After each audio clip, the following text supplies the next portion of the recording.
is Alya from Far Far Away News Studio. Breaking news! Recently, the World Meteorological Organization revealed that 2024 is on track to be the warmest year on record, with global average temperature hitting 1.54 Celsius over pre-industrial levels in the first 9 months of the year. Greenhouse gas emission and repeat extreme weather cause heat wave, droughts, and wildfire. The United Nations Intergovernmental Panel on Climate Change has warned that the world must achieve the target to limit warmers to 1.5 Celsius above pre-industrial level in 2025 to reduce the impact of climate change and also as an attempt to reach net zero by 2050. This indicates a continued effort since adoption of the Paris Agreement during the United Nations Climate Change Conference 2015 in Paris, France. Thus, the policymakers have to intensify their efforts on making policy to curb climate change by reducing its potential impacts on the environment, economy, as well as human health through effective legislative and decision making. In fact, environmental policy influences the development and implementation of renewable energy technologies. Renewable energy sources and technology are vital to mitigate climate change and achieve net zero emission by 2050 as targeted by the United Nations through the Paris Agreement. Without further ado, we will go to Malaysia to know about the renewable energy policy. We will begin with Asmira. Hi Asmira, are you there? Solar energy policy is one of the common strategies used in Malaysia to combat climate change. What does the Malaysian government do to sustain or maintain the policy? Thank you, Alya, from the studio, and also thank you for having me here. Today, I am reporter Asmira. We will look into the solar energy policies in Malaysia. As we know, the Malaysian government has actually taken several steps in order to sustain and maintain its solar energy policy. Malaysia government actually has introduced feed-in tariff, which also known as FIT system, which fall under the Renewable Energy Act 2011. This system actually also encourage people to generate solar energy by guaranteeing premium rates for electricity supply to the grid. More recently, Malaysia has shifted from FIT system to net energy metering, which also as NEM systems, where individuals and business can produce solar energy for their own use, and they are also able to sell any excesses of the solar energy back to the grid. To make solar energy more accessible, the government also offers financial incentives such as tax, green technologies, funding, and subsidies for solar PV systems. Agencies such as Sustainable Energy Development Authority, which also known as SEDA, and Tenaga Nasional Berhad (TNB), and play a crucial role in order to smooth the implementation of the policies, handle technical standards, and also the improve grid integration. Public awareness campaigns and collaboration with the private sectors also play a crucial role as also help to keep the momentum for solar energy adoption. Oh, I understand. Then how about the challenges in implementing this kind of renewable energy policy in Malaysia? So Alya, there are several challenges to implementing solar energy policies in Malaysia. One of the major issues is the limited annual quota for renewable energy projects, which actually makes it highly competitive for the applicants. The high upfront cost for installing solar PV systems is one of another barriers, even with the financial incentive provided by the government. On the technical side, integrating solar energy into the national grid and managing its intermittent nature can also be difficult, and this shows that it only can handle by the professional. It also can be seen in administrative process such as the lengthy of applications and approval, as Malaysia's system are heavily relied on the federal government decision. So moreover, public awareness about solar energy is still low in certain areas such as rural areas, which affects the adoption of solar energy policy. Lastly, since Malaysia still relies heavily on fossil fuels for energy, transitioning to renewable energy actually requires a major shift in infrastructure and long-term policy commitment. Political and economic instability sometimes complicates this effort further. That's all from me. Asmira from Far Far Away News. Let's go back to the studio with Alya. Okay, how about Hafiz from Indonesia? Are you there? Thank you, Alya, from the studio. I am Hafiz and I currently in Indonesia. Well, the Indonesian government sustains its solar energy policy through the National Energy Policy KEAN, which was established at the Government Regulation number 79 of 2014. So basically this is one of the extensions of the renewable energy policy in Indonesia, and this policy serves as the foundations for our country's renewable energy efforts. It has ambitious target like achieving at least 23% renewables energy share in the nation's energy mix by 2025 and 31st by 2050. To meet these goals, our government provides incentives such as feed-in tariff and tax benefits to attract investment in solar energy in Indonesia. They also offer regulatory support to streamline project implementations. On top of that, the government works closely with private sectors and international partners to develop solar energy projects. For example, like improving our grid infrastructure and expand access to solar powers in rural areas. And this effort shows our government's strong commitment to reducing its reliance on fossil fuels and tackling climate change while moving towards sustainable energy development. So, the Indonesian government face any challenges in implementing this kind of renewable energy policy? Okay, one of the primary challenges is, I think, funding limitations. Like, for example, in 2023, our country only secured 1.5 billion in renewables energy investment, which is far below our optimistic targets. So this makes it difficult to scale up renewables project effectively. Another issue is infrastructure gaps, especially the lack of advanced grid systems to support renewables energy integrations. We also face regulatory hurdles with inconsistent policies, creating uncertainty for investors and developers. Additionally, there are challenges related to land availability, as finding suitable areas for large-scale projects can be difficult due to competing land use demands. Lastly, we also face challenges from the political systems. For example, bureaucratic inefficiencies and overlapping regulations between national and regional governments often slow down the approvals process for renewables energy projects. These are significant barriers we need to address to achieve our renewables energy goals. Thank you. That is all from me, Hafiz from Fafa US News, and back to the studio with Alya. Okay, we move on to Thailand. One of the common strategy used in Thailand to combat climate change. So, what does the Thailand government do to sustain or maintain the policy in Thailand?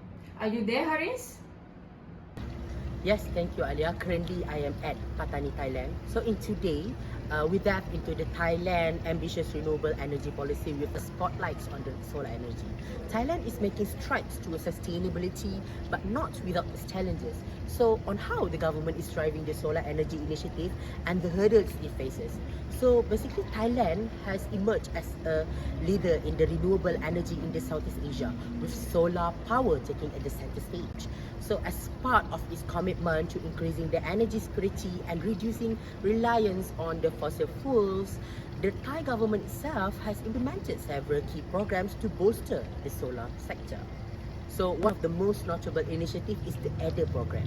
So it launched back in 2007. So this feed-in tariff scheme offers the solar energy producers to additional payment on top of standard rates. So it's making the solar investment more attractive. So this has been a game changer and ensuring a steady influx of private investment into the sector. So complementing this is the solar rooftop program, so which it has encouraged the homeowners as well as the businesses to install the solar panels. So this not only boosts the local involvement, but also reduce the nation dependency on the fossil fuels.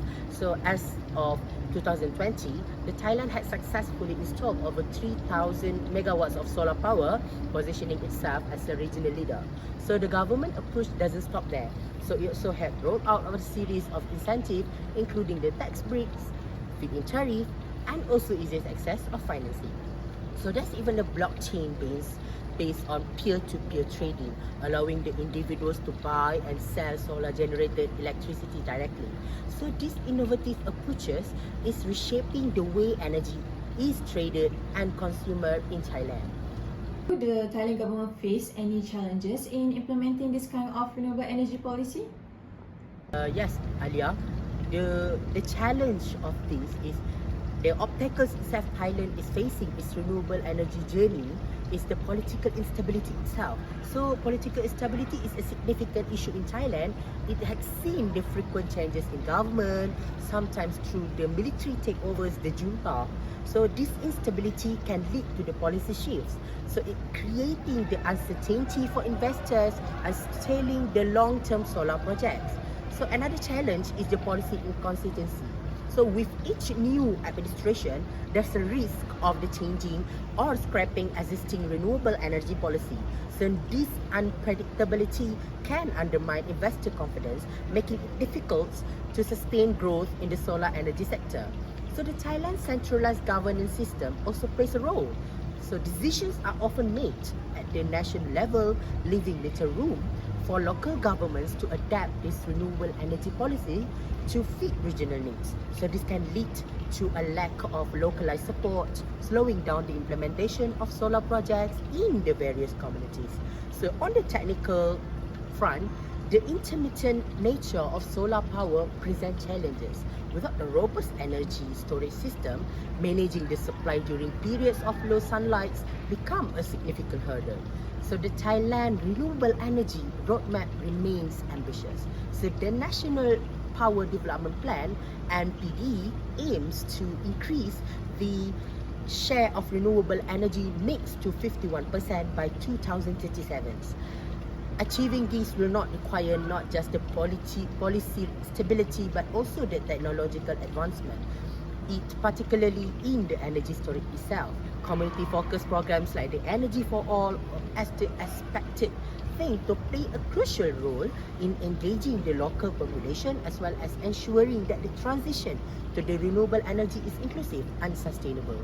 So stay tuned for more updates from Thailand. This is Hariz reporting from Thailand. Back to Alya to studio. Goodbye. Okay, lastly, from Japan. What does Japan government do to sustain or maintain the policy? Okay. This is Khidhir reporting on Japan's efforts to transition to renewable energy. Thank you, Alya, from the studio.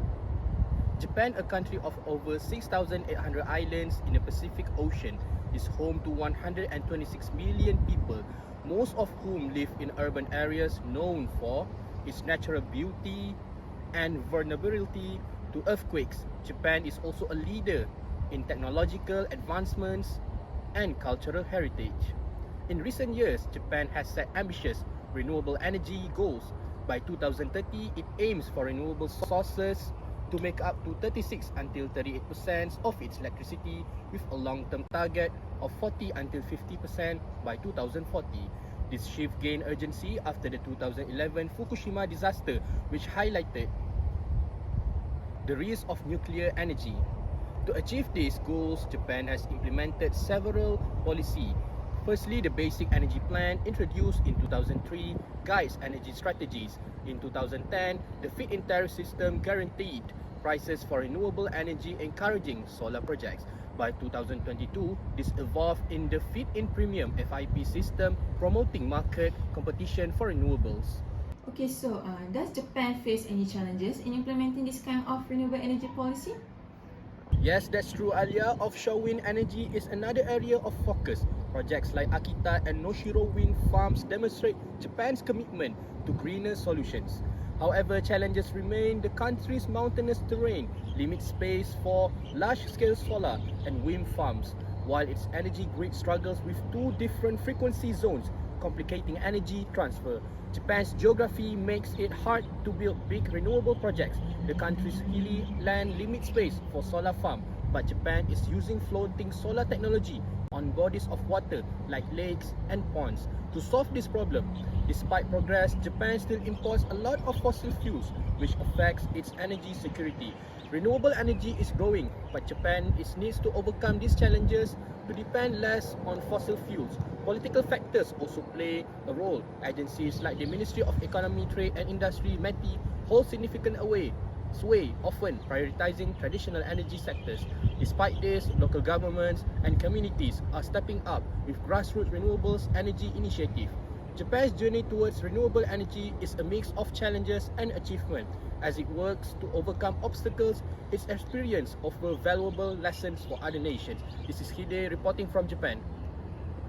Thank you to all dedicated reporters. To be concluded, all 4 countries use free in-tariff system to encourage the production of solar energy. This system guarantees set payments for energy generated from renewable sources, making it a promising long-term investment. Additionally, each government actively supports the renewable energy sector with financial incentives, tax reduction, and streamlined approval processes. They all share a common goal of meeting the target set by the Paris Agreement to achieve zero net emission by 2050. However, each country has their own uniqueness in implementing renewable energy policy because of several factors, significantly due to political system. Thailand, Japan, and Malaysia share the political system, which is constitutional monarchy, as well as have upper and lower houses of representative for the policy making process.